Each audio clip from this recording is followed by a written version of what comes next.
Aries! Hello, hello, hello mga my dear Aries! Kumusta po kayo? I hope and pray mga my dear Aries na sa mga oras na to habang pinapanood mo or pinapakinggan mo my dear ang ating reading is nasa mabuti kang kalagayan. So mga my dear, ang gagawin natin ngayon is ang iyong second half of May. Yes my dear, late mo na to mapapanood, mga 17 mo na to mapapanood my dear, okay? So this is second half of May. This is from May 16 hanggang sa katapusan mga my dear, and this is a general reading.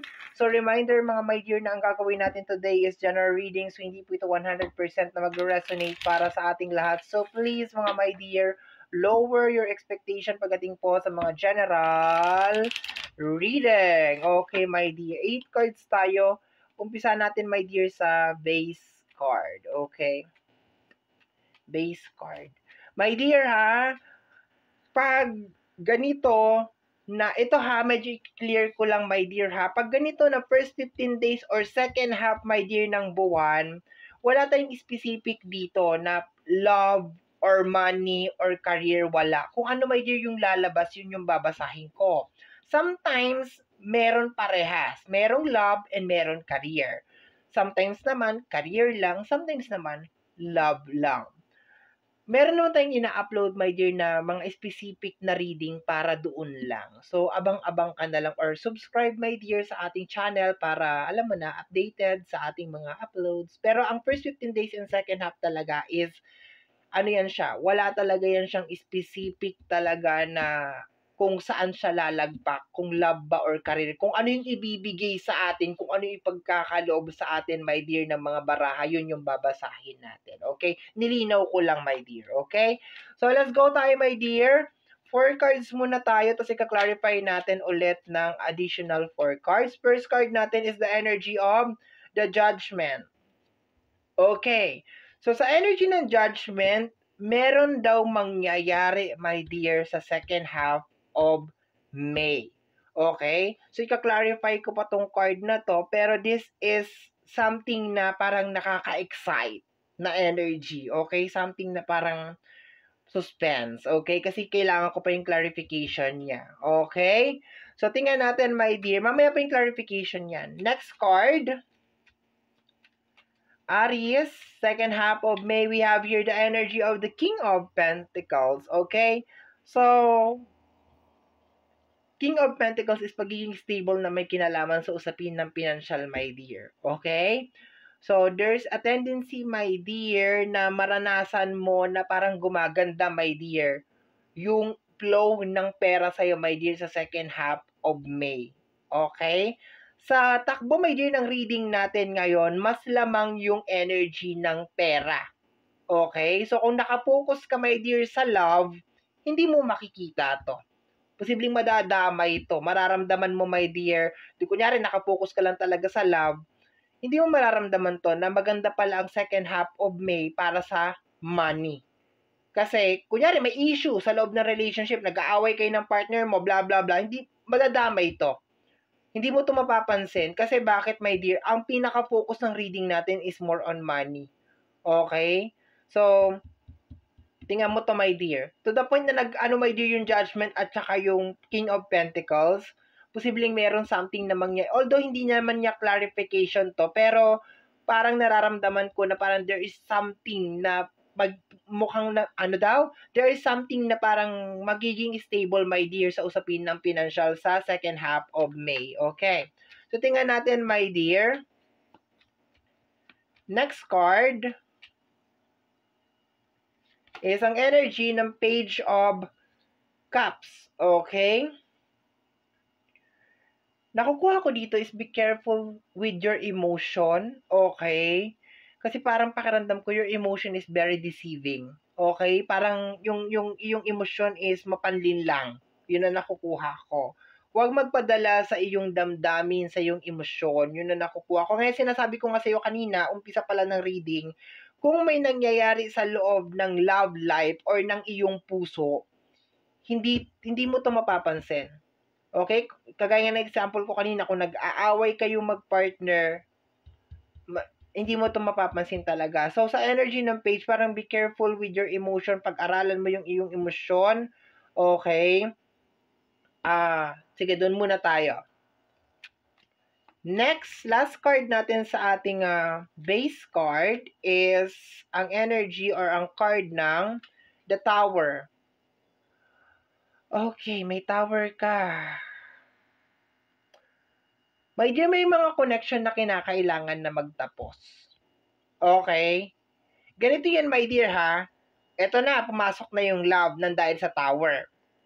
Ganito yan, my dear. Kunyari sa relationship, it really doesn't matter kung this is your partner, kaibigan mo, hindi kayo nagkakasundo. Okay? As in, hindi kayo nagkakasundo. Walang give and take. Kasi may Tower eh. Posible, my dear, na baka meron din ending na mangyari sa energy. Merong pagtatapos, kasi meron judgment eh. Okay? So, posible na meron magtatapos. And posible sa second half of May, is very affected ka nito, my dear Aries, nitong connection. And ayoko lang, my dear, mag-focus, kaya very complicated yung love eh.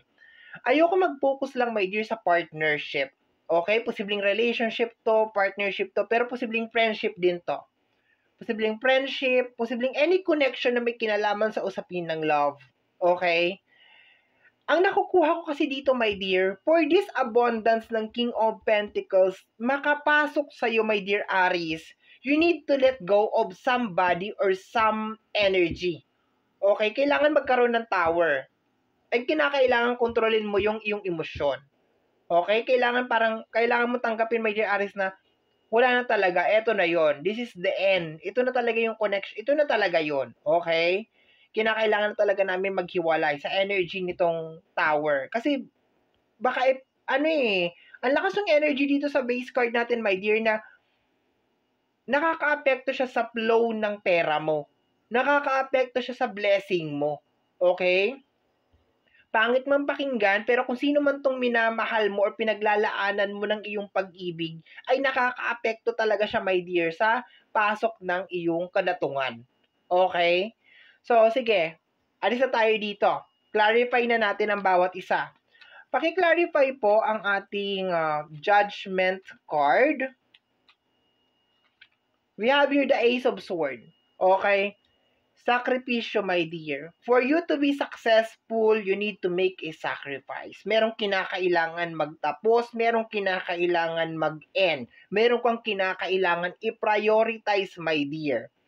Sabi ko nga sa'yo, kung hindi nagwo-work ang connection ninyong dalawa, just let it go. Kasi naaapektuhan yung usapin ng iyong pera or yung iyong wealth area, yung blessing, my dear, naaapektuhan.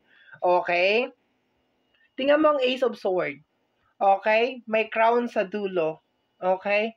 And ang Ace of Swords, pag lumalabas yan sa akin, my dear, is more on parang sacrifice. You need to do some sacrifice, my dear, to the point na nagsama sila ng judgment. Meron kang kinakailangan ng ikat, meron kang kinakailangan ng baguhin, and this is going to be a big change, my dear, para sa'yo, na posibleng ayaw mong gawin kasi karamihan ng big change is very painful.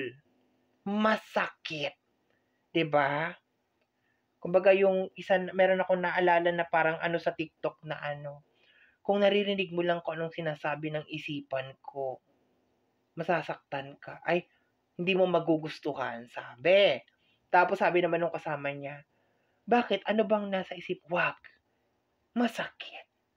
Hindi mo kakayanin. Wala lang. Na-relate ko lang. Walay naman. Okay. Habang pinapanood ko kasi tawa ako ng tawa, pero nung ako nang nagsasabi ngayon, parang hindi naman nakakatawa. Okay? Itong combination ng dalawang card na to, this is a big change na kinakailangan mong gawin, my dear Aries, na kinakailangan mong gawin, pero pakiramdam ko talaga masakit to. Okay? Let's go tayo. Paki-clarify po ang ating King of Pentacles. Ito daw. We have here the energy of the Three of Pentacles. Okay. Ito kasi is more on collaboration, my dear. I can feel na parang there is somebody out there na willing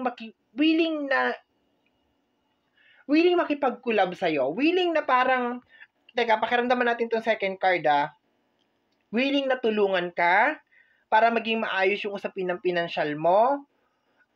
willing na makipag-cooperate, willing na i-improve ka bilang isang individual. This is energy ng collaboration, my dear.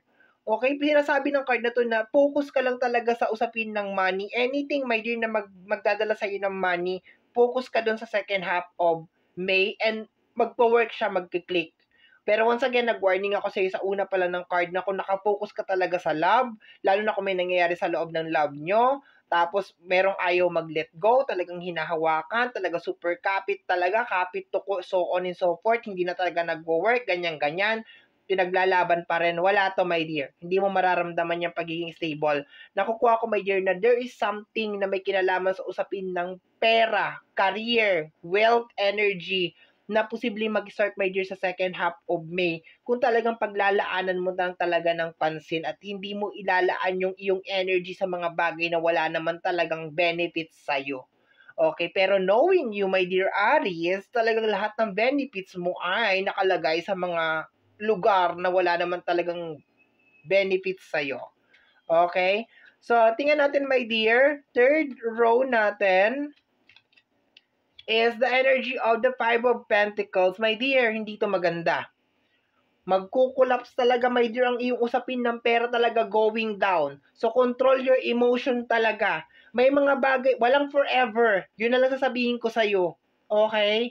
Hindi kayo forever magsasama-sama bilang magkakaibigan. Hindi kayo forever magsasama-sama bilang magkakapamilya. Hindi mo pwede sabihin na hindi siya mamamatay. Hindi mo pwede sabihin na hindi kayo maghihiwalay. Walang forever. Ganun lang yan. Pag hindi nag-work, okay. Hindi ako galit. Concerned lang ako sa'yo kasi bubulusok, my dear, ang usapin ng pera mo. Money makes the world go around, my dear. At kung meron ng mga tao na hindi nakakatulong para mag-grow ang usapin ng financial, they need to go. Okay? Pasensya na, my dear. Kinakailangan ko maging direct to the point. Okay? Last card, Tower, is the Sun card. Energy ng new beginnings. Ganito lang to, my dear, itong last card. Ang mga tao, okay, ang mga tao, ang hirap, my dear, eh. Paangat ka, tapos may naiiwan sa baba. Ang hirap nun. Okay? Ikaw to, paangat ka, tapos may naiiwan sa baba. Kasi ayaw niyang umalis dyan. Ano mangyayari? Siyempre mag-a-adjust ka, bababa ka dito. Same level na naman kayo ulit. Dapat, kung maghahanap ka ng partner, yung parehas kayong gustong umangat. Hindi yung may naiiwan sa... Ay, Diyos ko, ang hirap nito, darling. Okay? Hindi lang to sa relationship, ganun din sa kaibigan. Ang hirap magkaroon ng kaibigan na inggitera, na chismosa, okay, na tamad, na palautang. Ang hirap. Tapos ikaw, trabaho ka ng trabaho, tapos yung kaibigan mo, hindi lang sa relationship, ganun din, my dear, sa pamilya. Ang hirap magkaroon ng kapatid na lahat, ang hirap magkaroon ng tao, my dear, na gusto lang nandito lang siya.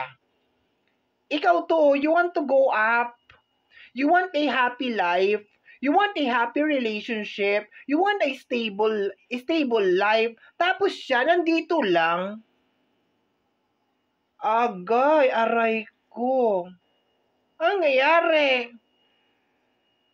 So yung kalayo-layo ng travel mo, darling, nangangalahati ka na, you need to U-turn, babalikan mo itong dipunggol na to dahil walang disposisyon sa buhay at gusto lang dyan lang siya. O, kaya hindi kayo nag-work. I hope you understand my example, ha? Bottom deck of the card is the energy of the King of Cups, okay? Alam mo itong ano na to, itong King of Cups na to, para siyang kanta. Okay? Hanggang kailan kita mamahalin? Tanong ng puso ko'y.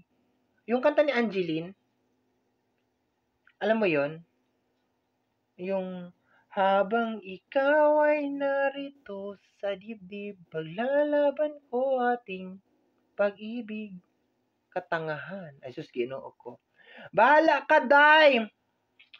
Kung gusto mong i-power up at hayaan mong bumulusok ang usapin ng iyong kaperahan, it's your choice. Pero once again, like my example, huwag kang didikit sa tao na hindi nakikita ang mga gusto mong mangyari sa buhay. Ang hirap umangat. Kumbaga sa libro, you and kung sino man to is on a different page. Tama ba? We are not on the same page. 'Di ba? Magkaiba kayo ng page. Nasa 100 something ka, siya nandoon pa lang siya sa page number 1 or page number 2. 'Di ba? Ang layo ng difference, sa 100 ka na sa page 1 pa lang siya. Oh, ang gagawin mo ngayon, magba-backread ka ngayon. Aray ko po! Imbis na matatapos na natin yung book, may close na natin. Backread naman si Aris ngayon. Kaya naiwan man ang dipunggol doon sa page number 1. Kasi nga, ayaw. Ay, it's very, very hard. Okay. So, my dear Aries, yan ang reading mo para sa yung second half of May. Somehow, my dear, kung nagustuhan mo to, especially kung napadaan ka lang, don't forget to subscribe. Pakiclick, my dear, ang notification bell para ma-update ka sa aking mga upload. And free to like, free to share, free to comment sa lahat ng ating mga videos. Once again, my name is RJ, also known as Apo J. Maraming salamat po, and until next time, bye-bye. Thank you, my dear.